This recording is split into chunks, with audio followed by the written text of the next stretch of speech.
জয় শ্রীরাম, জয় হনুমান।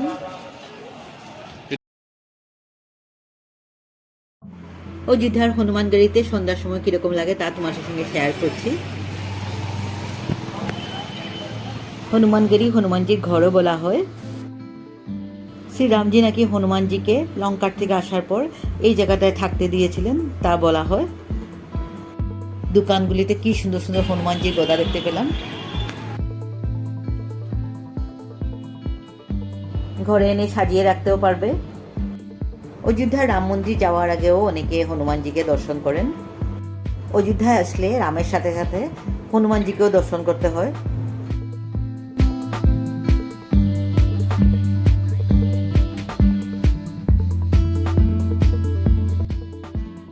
এখানে রাস্তার লাইটগুলো দেখতে আলপনা দেওয়ার মতো লাগে। হনুমানজিকে অযোধ্যার রক্ষকও মানা হয়। রাজা বিক্রমাদিত্য এই মন্দিরটা বানিয়েছিলেন। হনুমানগড়ি এসে পৌঁছে গেছি। গরমের দিনে আসলে সন্ধ্যার সময় দর্শন করাই বেশি ভালো।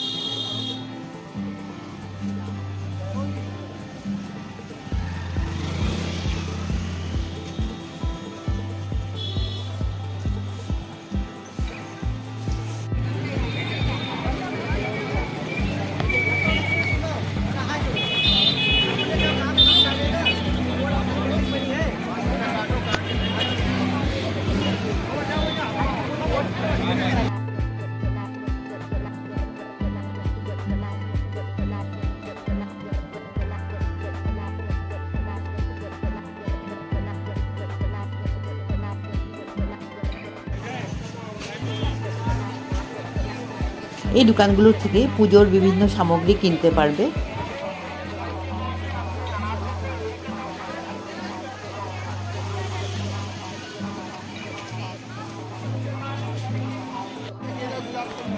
এখানে মঙ্গল আর শনিবারে বেশি ভিড় থাকে। হনুমান মন্দিরে ওঠার সময় 76টা সিঁড়ি আছে। সিঁড়িগুলো অবশ্যই চওড়া আছে।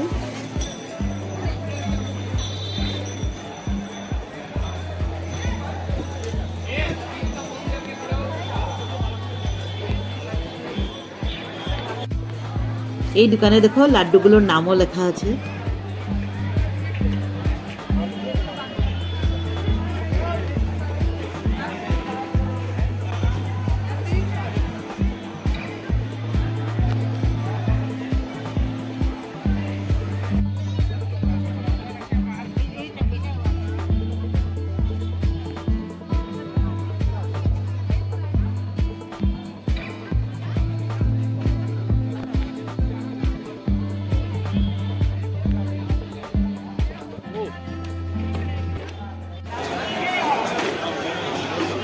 এই হলো প্রবেশদ্বার।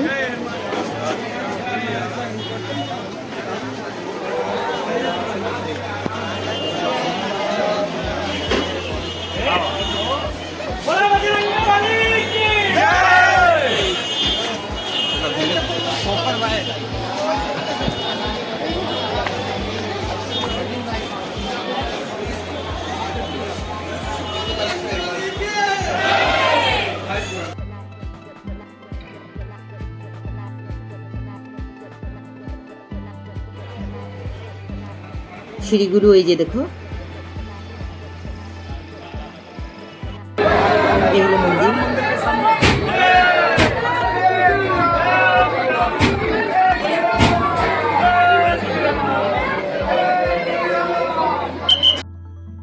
মন্দির থেকে আসার সময় সাইডের রাস্তা দিয়ে আসতে হবে।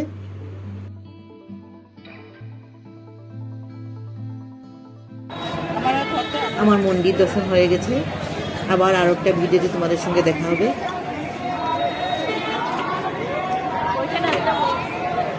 তোমরা মজাদার মন্দির দীপা চ্যানেলকে সাবস্ক্রাইব করবে, লাইক করবে আর শেয়ার করে দেবে।